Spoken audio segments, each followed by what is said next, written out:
Irmãos, lembrando que nós temos estudado a Confissão de Fé de Westminster, e nós estamos no capítulo sobre culto. Já temos aí diversas aulas, se não me falha a memória aqui, esta é a 5ª aula sobre culto.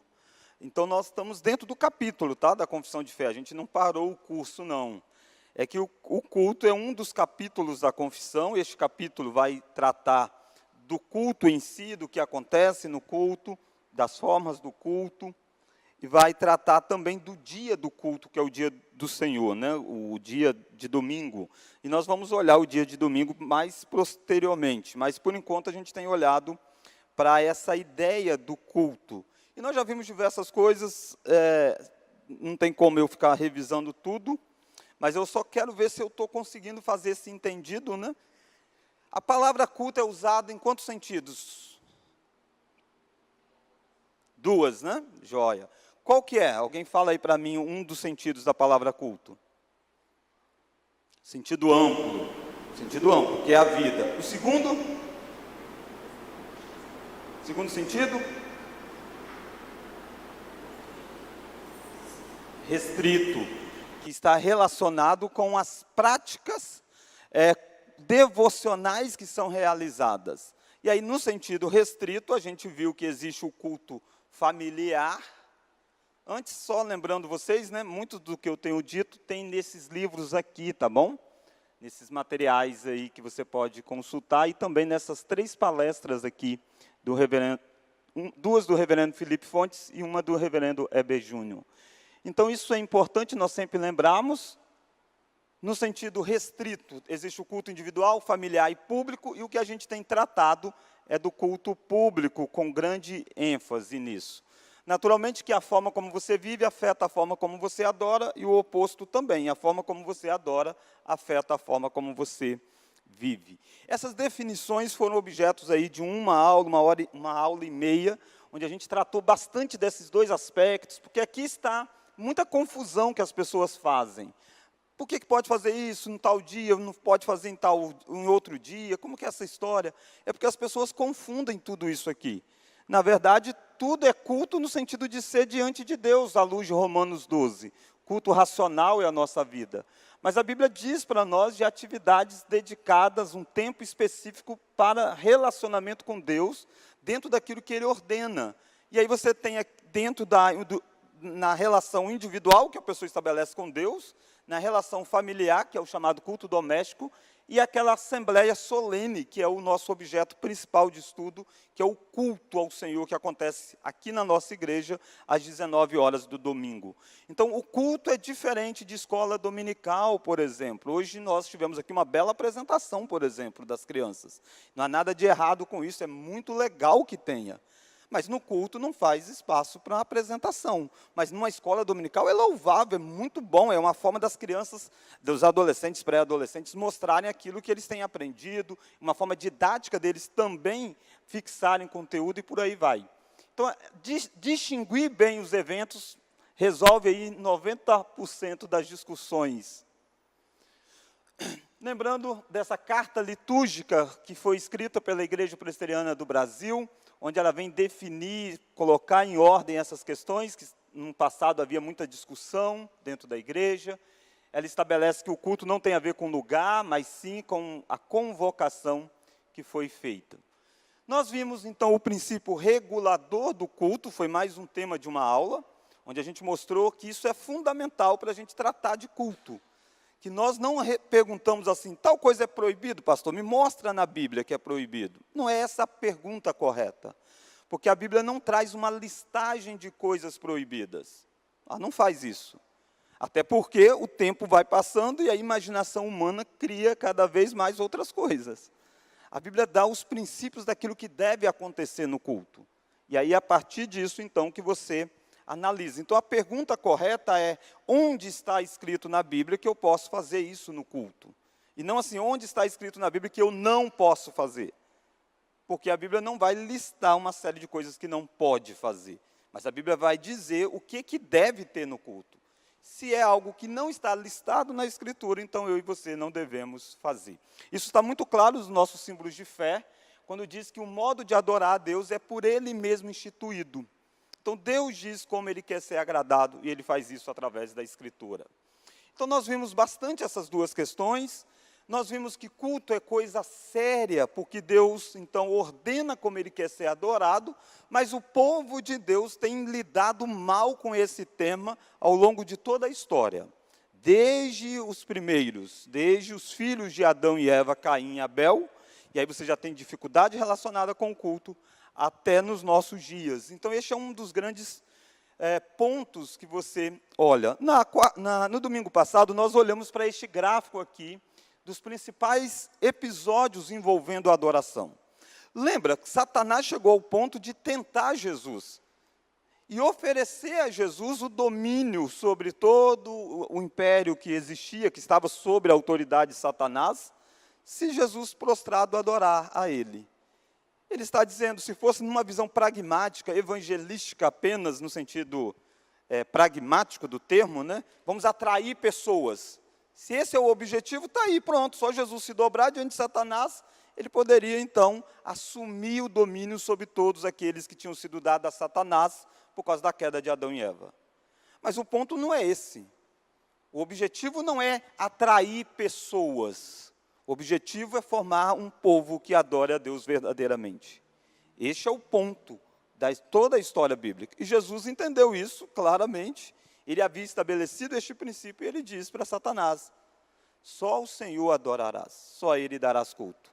E Cristo vai conquistar o direito de chamar para si pessoas de todas as tribos, povos, línguas e nações, destronando o império de Satanás ao morrer na cruz e ressuscitar. Assim ele vai comprar para Deus aqueles eleitos do Senhor, de todas as tribos, povos, línguas e nações. E vai formar um povo que adore exclusivamente a Deus. Então, o grande ponto é uma divisão na área de adoração.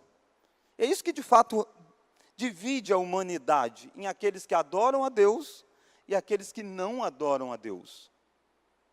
Aqueles que não adoram a Deus já estão debaixo do governo de Satanás, do domínio de Satanás. Por isso é fundamental este tema, e este tema gera morte, né, nas Escrituras. Sangue é derramado, não só na Escritura, como na história. Perseguição sobre o povo de Deus, em última instância, a perseguição por causa do quê? Porque existe um povo que adora um Deus. Então, este foi o ponto nosso nas duas últimas aulas. Se as duas primeiras nós ficamos definindo os termos de culto e tudo mais, nas duas últimas aulas nós fizemos esse gráfico aí, mostrando que culto é coisa séria e quão problemático tem sido isso dentro da própria narrativa das Escrituras. E aqui eu vou apenas citar e vou voltar em dois pontos que eu fiquei de voltar por causa do nosso tempo, que eu corri um pouco. Mas percebe aqui uma linha que eu estou estabelecendo, e não são os únicos casos, tá? Poderia citar outros, entre um e outro, há vários outros que nós poderíamos citar. Mas aqui, penso eu, que a gente consegue ter uma linha mostrando o quanto que o culto foi distorcido ou viveu período de grande embate no decorrer da Escritura. Caim e Abel, Abel oferece a Deus o sacrifício como vida correta e como oferta correta. Caim não, Caim oferta a Deus aquilo que ele quer e oferta a Deus da forma como ele vive. Deus vem e rejeita a adoração de Caim e aceita a adoração de Abel. Caim não apenas recebe essa rejeição, mas Caim passa a odiar o irmão por causa disso. Ódio por causa do fato de que Deus recebe a adoração de Abel e não recebe a adoração de Caim. Não recebe porque Caim é do maligno, porque Caim faz de qualquer jeito, Caim faz sem a vida. A Bíblia diz que Deus não se agradou da oferta e da vida de Caim. Já de Abel, Deus se agradou da oferta e da vida. Então, o primeiro martírio que existe na história bíblica acontece, inclusive, dentro de casa, dentro de uma família. Acontece numa divisão brutal entre aquele que adora a Deus verdadeiramente, daquele que não adora. E esses sangues têm sido derramados ao longo da história desde então. O sangue do Abel, conforme Hebreus diz, clama, né? Clama, foi derramado nesse sentido. Nós vimos o bezerro de ouro, Deus liberta o povo do Egito, e aí já tem a ideia de criar para si um bezerro de ouro, porque Deus está demorando com Moisés lá no monte. Moisés subiu no monte para receber a lei de Deus, E passa-se o tempo, o povo começa a pressionar o sacerdote que deveria cuidar da adoração, que é Arão, ele que vai ser o sacerdote da história, e ele então resolve atender à convocação do povo e criar bezerro. Por que ele está criando o bezerro? Porque o bezerro era a forma muito comum no Egito. Os deuses do Egito tinham formas de bezerro. Ele está reproduzindo uma questão cultural do tempo dele. Eu e você não vamos fazer um bezerro, mas a gente está dentro de um ambiente cultural, nós somos criados, formados dentro de uma cultura, e se nós não atentarmos para as Escrituras, a gente vai criar uma adoração baseado no nosso elemento cultural. É isso que acontece lá. Tanto é que Arão entrega os deuses, os bezerros, e diz para eles: amanhã é festa a Yahvé. Isso que você não pode perder de vista. O Israel aí não está dizendo assim, esqueça Deus. Não, eles estão dando um nome para um Deus, estão fazendo a forma de um Deus, está dando a esse Deus prerrogativa de participar de uma festa ao Senhor. É isso que acontece aí. Na mente de muitos, eles estão adorando a Yahvé, ao mesmo Deus que chamou Moisés e tirou eles do Egito. Mas como que eles estão fazendo isso? Através de um bezerro do Egito. Fazendo um sincretismo religioso. Isso fica tão forte que Deus está dialogando com Moisés lá no monte. Deus diz para Moisés: desce, que o povo se corrompeu. E quando Moisés chega lá, Moisés joga até as tábuas da lei, que Deus mesmo escreveu com o próprio dedo no chão, quebra elas. É terrível o que aconteceu naquele dia. Há uma deturpação da adoração ao ponto de ter tido relações sexuais ilícitas. Paulo diz isso em Coríntios, que eles se levantaram, beberam e fizeram coisas terríveis. Tudo paganizado e chamado de adoração ao Senhor, festa a Yahvé. Se tivesse que divulgar num cartaz, seria: olha, amanhã grande festa a Yahvé. Só que o que estava acontecendo não tinha nada relacionado de fato com Yahvé, com Deus, né? Com Deus verdadeiro. Moisés chega ao ponto de dizer: quem é do Senhor vem para o lado de cá, quem não é fica do lado de lá. E aí começa, Moisés diz: temos que purificar o povo. E aí passa-se a espada e mata diversos daqueles que estavam adorando a outros deuses. Deus faz questão de dizer: tinha irmãos, pai, mãe, há uma separação drástica. Deus não está dizendo com isso que eu e você somos chamados a exterminar quem não adora a Deus. Não é esse o princípio aí. Você deve lembrar que no Antigo Testamento Israel é a igreja. Agora, dentro, não tem como pertencer a Israel e não pertencer à igreja visível. Ao disciplinar alguém de Israel, ao disciplinar alguém da igreja, era disciplinar alguém de Israel. E o princípio no povo de Deus tem que adorar como Deus quer ser adorado. Se não quer adorar como Deus quer ser adorado, você precisa desligá-lo do povo. Não pode haver sincretismo dentro do povo de Deus.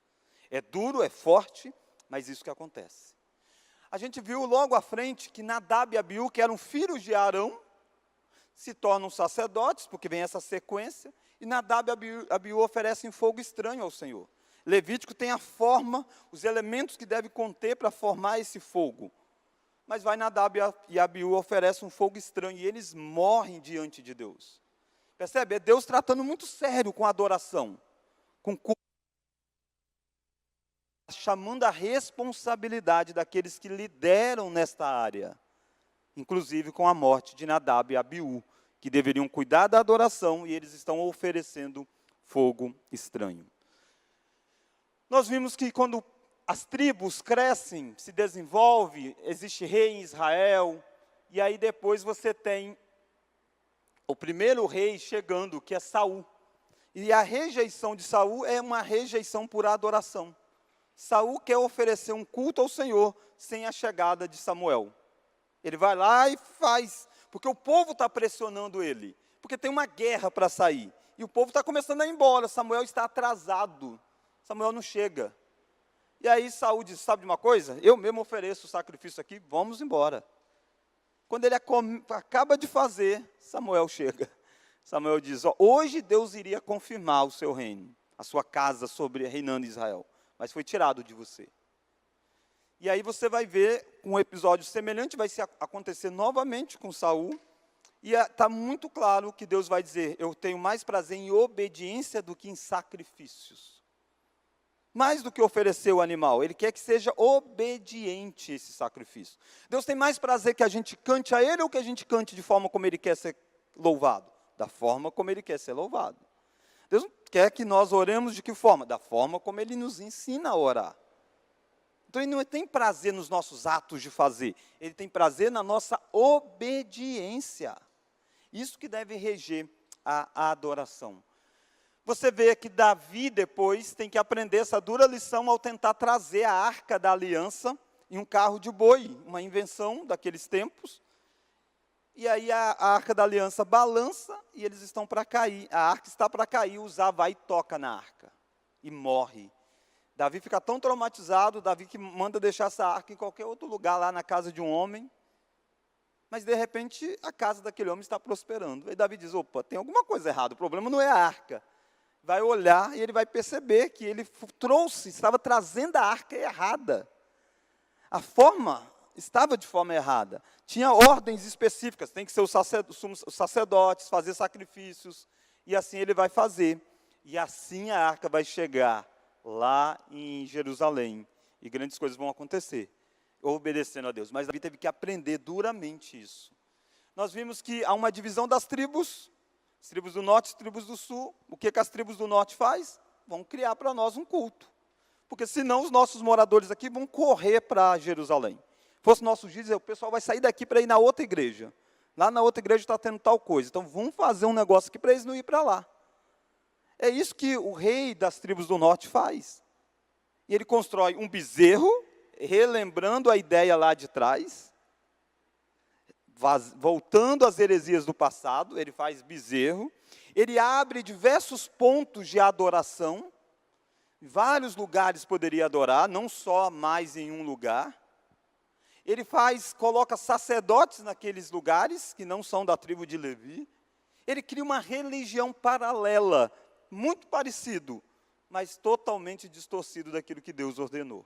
E Deus diz que eles criaram um culto e adoraram outros deuses com isso. Qual que é o objetivo? Não deixar que os moradores das tribos do norte fossem a Jerusalém. Porque chegando em Jerusalém, que era o lugar que Deus tinha ordenado para que acontecesse a adoração, era onde tinha o templo, onde tinha a Arca da Aliança, deveria ter tudo lá, as festas, a Páscoa e tudo mais.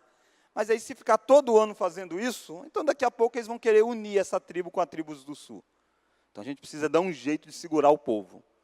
E foi terrível isso. Daí que vai desenvolver aquela adoração conhecida como culto dos samaritanos. Vai surgir deste contexto. A história vai avançando, as tribos do sul não ficam isentas. Você vai chegar num período da história que o livro da lei foi perdido dentro do templo. O livro da lei perdido. O povo não sabia mais. E, de repente, quando eles estão reformando o templo, reformando fisicamente, eles acham o livro da lei. E aí descobre que está tudo errado. Tem deuses falsos dentro do templo, imagens de deuses. Pensa, a arca que, ao cair no chão, alguém tocou, morreu, dentro do templo está tendo falsos deuses. E Josias vai promover uma reforma. Depois você lê esse texto, que é muito rico, tem muitos detalhes. É um período de volta do povo. No período pós-exílio, você tem o povo retornando, depois de uma dura disciplina, por causa dos seus pecados, de ter adorado outros deuses. Passa-se um pouquinho do tempo, chega o livro de Malaquias e está tudo igual novamente. Está terrível. Ao ponto de Deus dizer assim, tomara que tivesse alguém que fechasse a porta do templo. Que não acendesse inutilmente o fogo do sacrifício. Tivesse alguém que dissesse, não, acabou, não vão acender fogo de sacrifício, coisa nenhuma. Parecia muito forte, né? Mas Deus está dizendo, eu preferia que alguém fizesse isso, do que deixasse que oferecesse o animal impuro, imundo, que pessoas que estão com a vida assim, assado, participassem tranquilamente do culto. Ele diz, está tudo errado. Então é muito forte essa visão sobre a adoração por detrás. Porque essa não é mais uma coisa que nós fazemos. Esta é a coisa para o qual nós fomos chamados para fazer. Toda a nossa vida deságua nisso, na adoração ao Senhor. E aí, olha comigo João capítulo 4, você chega no Novo Testamento, vem Cristo Jesus, e ele vai estabelecer, vai confrontar as adorações erradas, vai estabelecer a adoração verdadeira. Olha lá o verso de número 19. Senhor, disse-lhe a mulher, vejo que tu és profeta. Vamos ler? Nossos pais...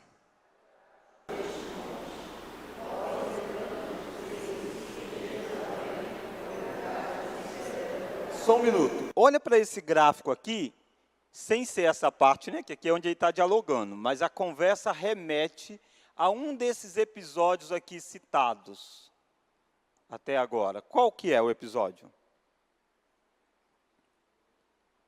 A mulher está dizendo assim, olha, nossos pais adoravam neste monte. Vós, entretanto, dizeis que em Jerusalém é o lugar que se deve adorar. Ela está remetendo a que situação aí que gerou esse embate, de qual lugar que deveria acontecer essa adoração. Olha aqui, gente, ó. Vocês têm 1, 2, 3, 4, 5, 6, 7, 8 chances. Você tem 8 possibilidades para você acertar uma, então... Segundo, bezerro de ouro. Aqui. Aqui, o rei de Israel diz, não, né, aqui não. Aí no caso, talvez não ficou tão claro, irmãos, a ordem é assim, ó, 1, 2, 3, 4, 5, 6, 7, 8, 9, 10. Tá bom, vai. É assim, se a gente for pegar cronologicamente, tá? É assim. 3, 4, 5, isso, 6. A criação pragmática do culto dos samaritanos. Essa mulher é uma samaritana. Uma samaritana. Jesus está no território dos samaritanos. E aí Jesus confrontou o pecado dela, né? Se você olhasse um pouquinho aqui atrás, teve a ver com confrontação. Jesus pede água para beber, ela diz que não tem como tirar água, aí Jesus diz, eu tenho água viva para dar para você. E aí ela se interessa e ela diz, então me dá dessa água, eu não preciso vir no templo, no poço de Jacó para buscar essa água. Aí Jesus diz para ela que, tá, vai lá, chama o teu marido. Ela vai dizer, olha, eu não tenho marido. Aí ele diz, de fato, você não tem marido, porque você já teve tantos homens, e este que você tem não é o seu marido. Aí quando ele confrontou o pecado dela, ela diz, olha, eu vejo que tu és profeta, mas me fala sobre um enigma que existe aí, onde é que se deve adorar? Quase que ela pensou, vou falar sobre a adoração, que eles vão ficar brigando, e aí não volto para o meu pecado, né? Não, mas Jesus vai voltar no pecado dela sim. Então, a pergunta dela é esta, onde é que deve adorar? Se é no monte lá, em que foi criado o bezerro de ouro, os altos dos samaritanos, ou se é em Jerusalém? Olha a resposta de Jesus. Disse-lhe Jesus, vamos ler? Mulher, pode crer, quando nem neste monte, nem em Jerusalém adorareis o Pai. Então ele está dizendo, olha, vai chegar em que nem neste monte, nem em Jerusalém. Mas olha o verso 22. Vós adorais, nós adoramos, porque a salvação vem dos judeus. Jesus está dizendo assim, se você quer uma resposta, o lugar de adorar até agora era em Jerusalém. Nós adoramos o que conhecemos. Vocês adoram o que não conhecem. Deus não mandou fazer isso que vocês estão fazendo. Mas Jesus está chegando para mostrar que não é mais em Jerusalém. Ele vai ampliar. Não existe mais lugar. Ele é o verdadeiro templo. Então ele não vai aqui dizer, olha, mas você tem que ir a Jerusalém. Não, não vai ser. Mas ele reafirma o princípio. Até agora, vocês estão adorando o que vocês não conhecem. E, de fato, desde aquele momento que se criou aquele culto no norte e o culto do sul em Judá, o lugar de adorar era em Judá. Eles estavam adorando segundo a imaginação da mente deles. Está errado. Mas Jesus vai dizer, olha lá o verso 23. Mas vem a hora, e já chegou, em que os verdadeiros adoradores, porque são estes que o Pai procura para seus adoradores. Jesus diz, mas vem a hora e já chegou. Então, a hora dessa chegada de algo que inauguraria um novo tempo, já acontece. Aquilo que o templo de Jerusalém apontavam, já acontece. Jesus é aquele que vai agora permitir que a adoração aconteça em qualquer lugar. Vem a hora e já chegou. Se você olhasse o contexto de João, quem estava na quarta-feira vai lembrar disso. Esse texto está dentro de um bloco menor de assuntos relacionados com o Antigo e o Novo. Lembra que na quarta-feira nós falamos sobre o vinho que Jesus multiplica lá. Olha lá João 2, volta em João 2. Ó. O que Jesus está dizendo? Vem a hora e já chegou, né? Está dentro desse bloco de chegou a realidade da qual o Antigo Testamento era sombra. Olha João 2. Você sabe a história, eu não vou ler aqui, a história da multiplicação, da transformação, melhor dizendo, da água em vinho. Olha o verso 6. Nós estudamos este texto quarta passada, olha o verso 6, vamos ler? Estavam ali...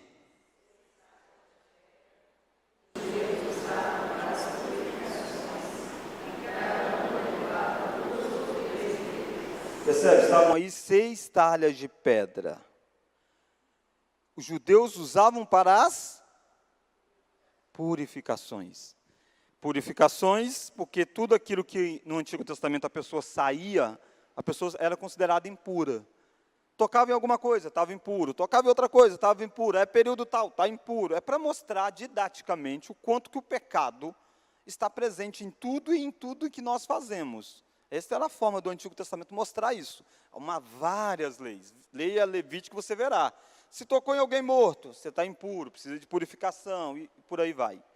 Então, o ponto é, todo judeu tinha na sua casa, próximos da sua casa, água para purificação. Se alguém chegava, deveria lavar as mãos. Lembra que Jesus perguntaram, por que não lava as mãos? Jesus diz, olha, tem que lavar, aquela coisa toda lá, come sem lavar as mãos, ou come com lavar as mãos. Não é uma questão como nossos dias, didático, higiene, né? A gente lava a mão por higiene, mas não é essa a perspectiva aqui. A perspectiva é de impureza espiritual. Então tinha água lá para isso. E Jesus vai pegar dessas metretas, que é aí a palavra utilizada, daquela água que seria usada para purificação, daquele lugar que utilizava para a purificação, e vai transformar em vinho. Está substituindo o antigo método de purificação para algo novo. Este é o início dos milagres de Jesus, dos sinais em João. Não é à toa que, tempo depois, quando Jesus vai celebrar a nova aliança, ele vai instituir o vinho como símbolo desta purificação que ele faz, como símbolo do seu sangue que foi derramado. Mas o primeiro milagre de Jesus vem uma substituição daquilo que era utilizado como purificação para algo novo.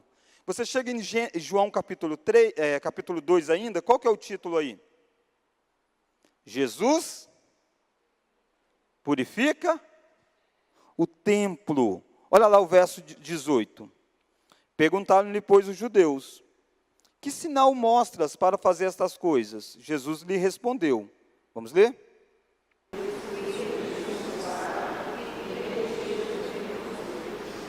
Jesus está dizendo, destruir este santuário em 3 dias, eu vou reconstruir. Se você voltar aqui na ideia, existe um santuário, que é o santuário de Jerusalém, o templo de Jerusalém, tinha sido construído por Salomão, tinha sido destruído, reconstruído, e tudo por aí vai na história. Neste momento, era o templo que Herodes havia reformado, ampliado. E aqui, nesse contexto, é num lugar não dos samaritanos, mas lá em Jerusalém, o lugar inicial da adoração. E Jesus diz, eu vou destruir este templo, este santuário, e em 3 dias o reconstruirei. Replicaram os judeus, olha lá o verso 20. Vamos ler? Em 46 anos...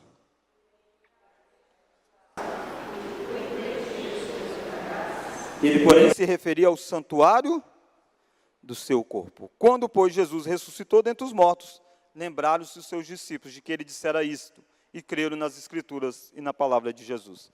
Perceba aí que Jesus está dizendo de que ele vai transformar o que era o templo naquilo que a morte e ressurreição dele faria. É por isso que ele vai dizer para a mulher samaritana lá, vem a hora e já chegou, em que os verdadeiros adoradores adorarão o Pai em espírito e em verdade. Ele disse, um passo atrás, ele disse, o templo pode ser destruído e 3 dias depois eu vou reconstruir. Ele vai tirar aquilo que era da simbologia do templo, passaria para ser ele, porque o templo nada mais é do que uma sombra da pessoa de Jesus Cristo. É disso que Jesus está lidando lá. Se você olha João 3, vai dizer do novo nascimento. Jesus com Nicodemos, o novo nascimento. E aí ele chega no capítulo 4, você encontra sobre a adoração. Sobre a adoração. E Jesus fazendo referência que a hora vem e a hora já chegou. Quando o velho seria substituído pelo novo. Não por ser velho, é porque ele era símbolo daquilo que iria acontecer. Os rituais do Antigo Testamento, o templo do Antigo Testamento, apontavam para a pessoa de Jesus Cristo. Então Jesus vem, valida o princípio de que a adoração deve acontecer a partir daquilo que nós conhecemos sobre Deus, e diz para a mulher, vocês adoram o que vocês não conhecem, nós adoramos o que conhecemos.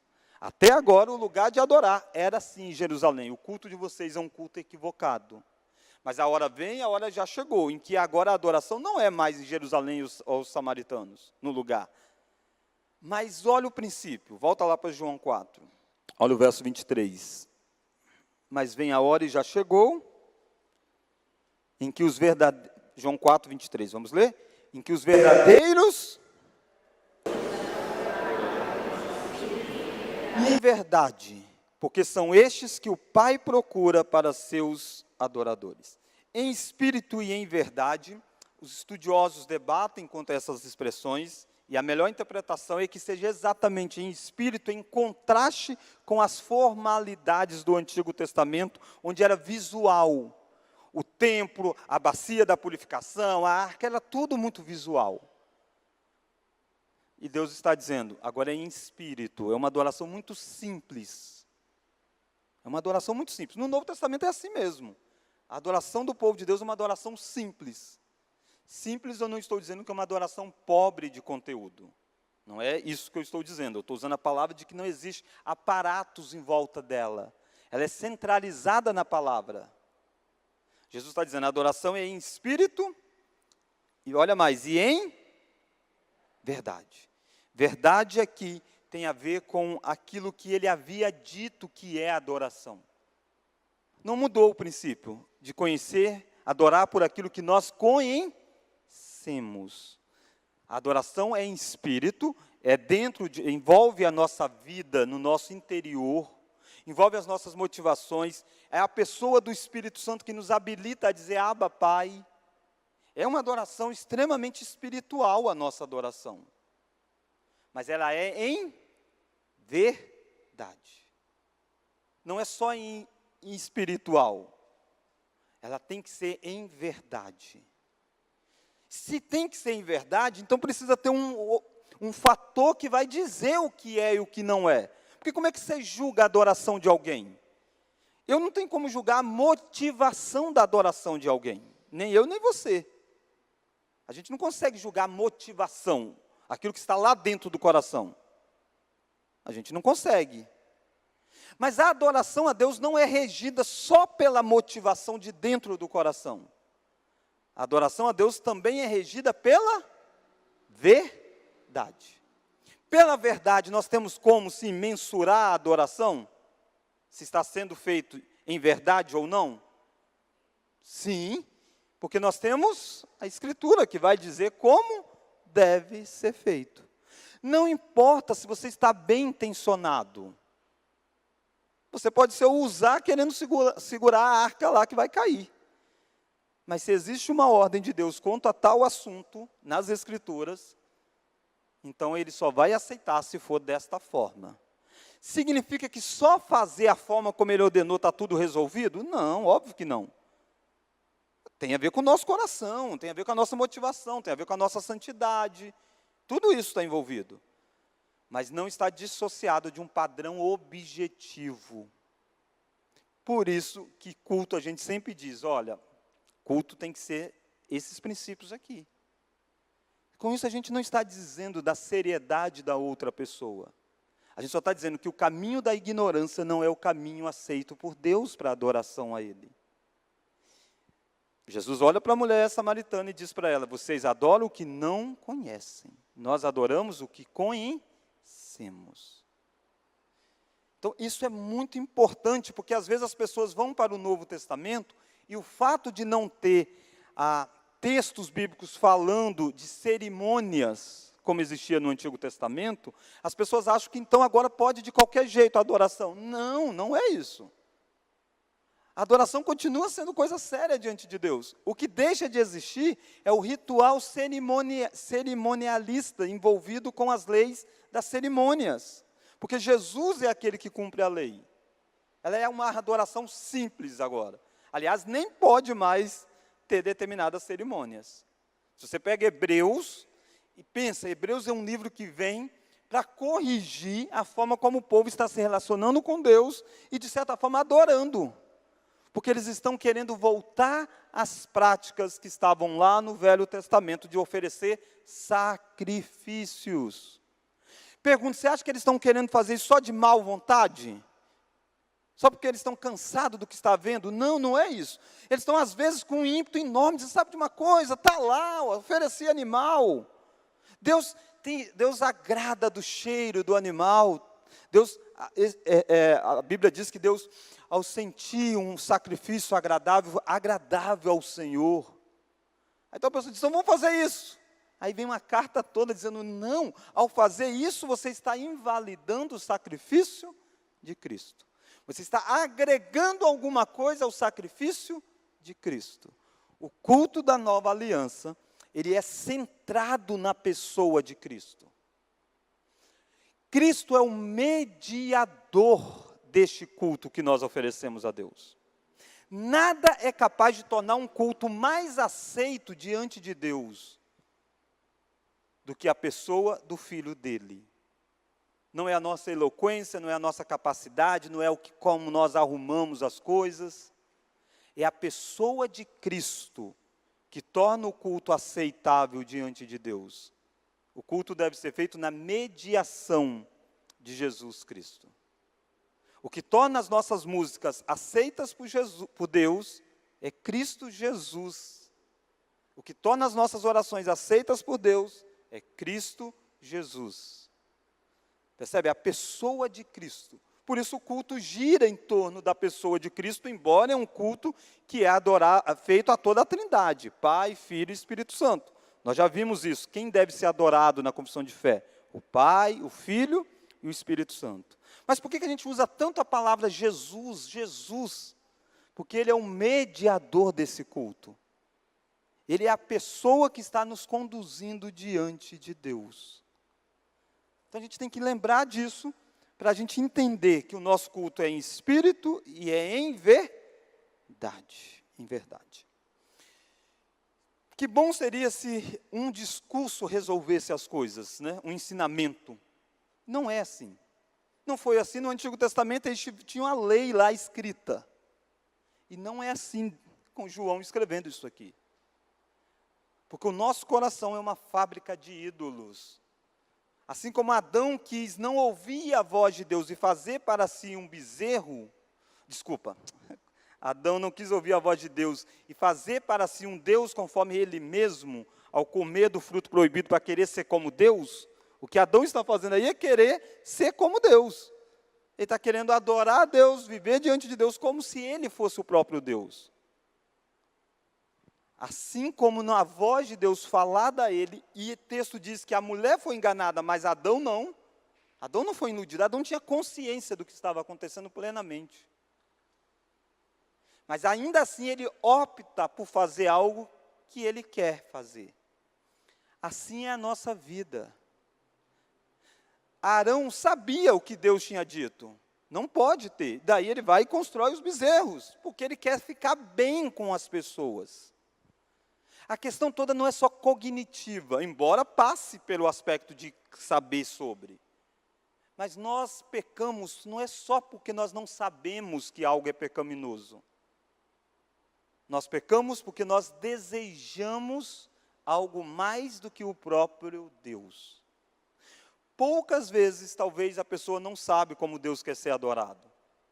Mas como ela colocou no coração dela que esse é o jeito que ela gosta de fazer, é difícil tirar do coração dela, a não ser que Deus retire. Porque a tendência humana é dela querer estar no centro. Olha para Coríntios e você vai ver isso. Uma igreja extremamente pensando em si, mais do que na adoração ao Senhor. Primeira carta de Paulo aos Coríntios. Para você entender como que as coisas vão desaguar no culto, olha primeiro o capítulo 1. Coríntios, capítulo 1, verso 10. Rogo-vos, irmãos, pelo nome do nosso Senhor Jesus Cristo. Vamos ler? A mesma coisa, e que não haja entre vós divisões, antes sejam inteiramente unidos na mesma disposição mental e no mesmo parecer. Paulo está dizendo, vocês precisam ser unidos. E como que se faz essa unidade? Pensando de acordo com a mesma coisa. A unidade não é feita simplesmente eu abro mão de uma parte, você abre mão de outra. Não, segue um padrão objetivo. Se todo mundo pensar dessa forma, assim que vai ser. Como que a gente vai pensar dessa forma? Não é que a gente vai construir o pensamento dessa forma. Deus diz que é assim, é em verdade.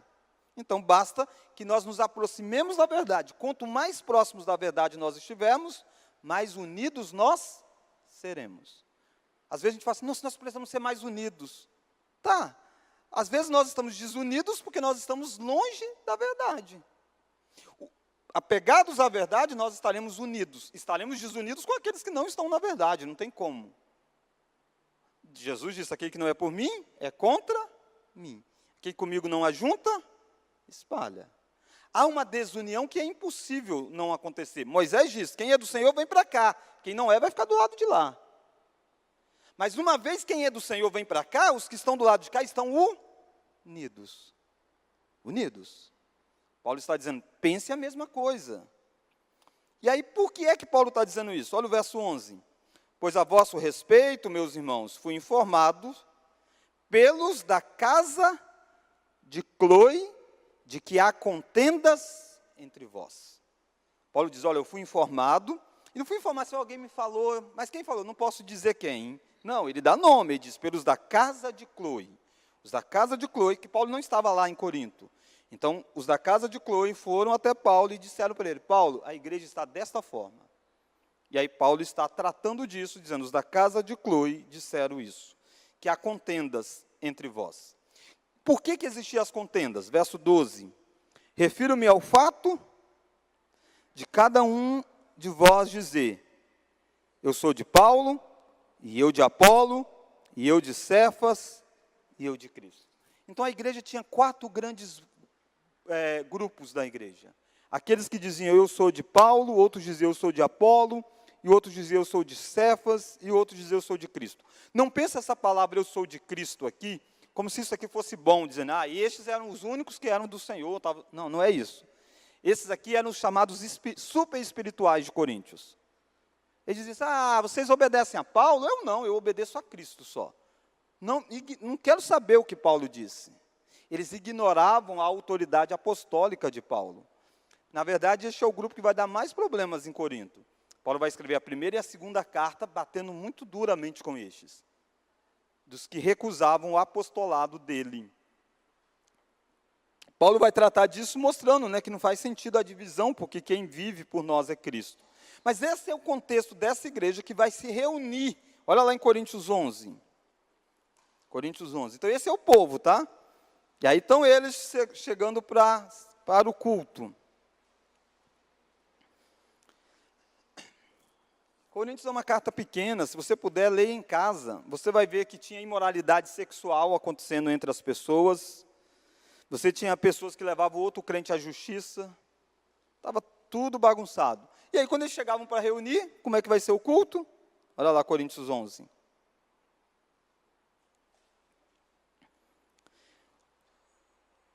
Olha lá o verso de número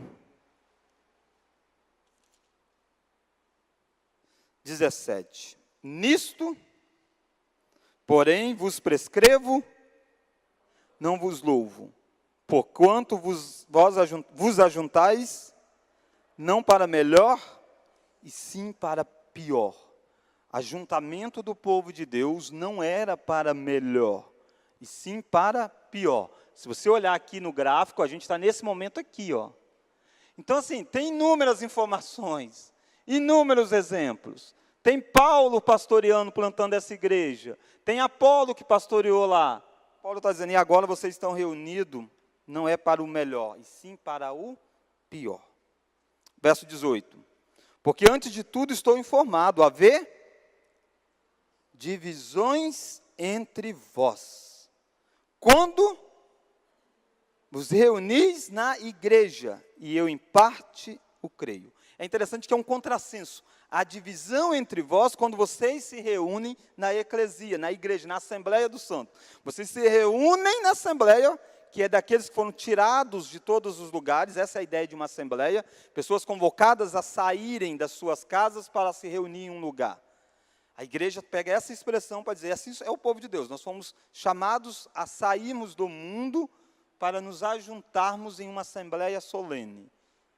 Então, uma retirada do mundo para estarmos juntos para um propósito.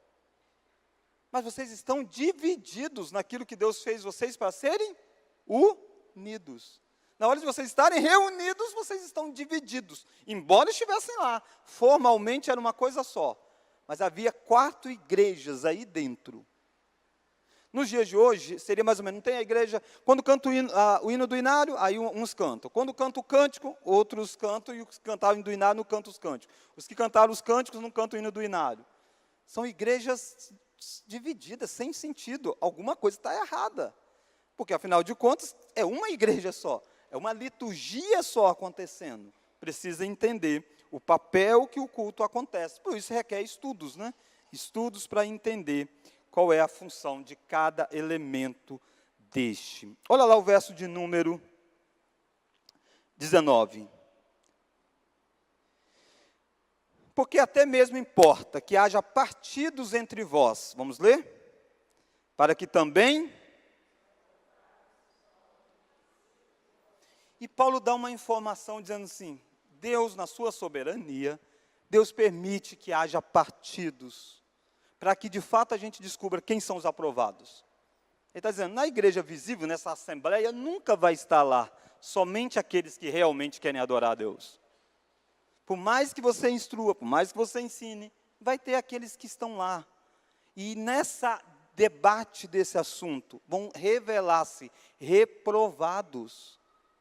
Porque vai se mostrar como aqueles que não estão debaixo da orientação de Deus. Pode dizer, no final das contas é bom que haja embates. Aí a gente vai olhar e ver quem são os aprovados e quem são os reprovados. É duro, né? Mas é isso que Paulo está dizendo. Verso de número 20.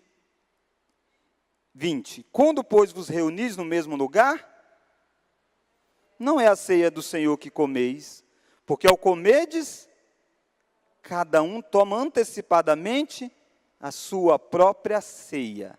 E há quem tenha fome, ao passo que há também quem se embriague. Não tendes, porventura, casas onde comer e beber? Ou menosprezais a igreja de Deus e envergonhais os que nada têm? Que vos direi? Louvai-vos-ei? Nisto certamente não vos louvo. Pega o ponto central do culto naquele momento, a ceia. Ele olha e diz assim, vocês estão juntando não é para comer a ceia, é para saciar você mesmo. E a ceia acontecia dentro de uma festa mais ampla, a ágape, e aí as pessoas não eram um pedacinho de pão pequeno, era uma mesa mesmo.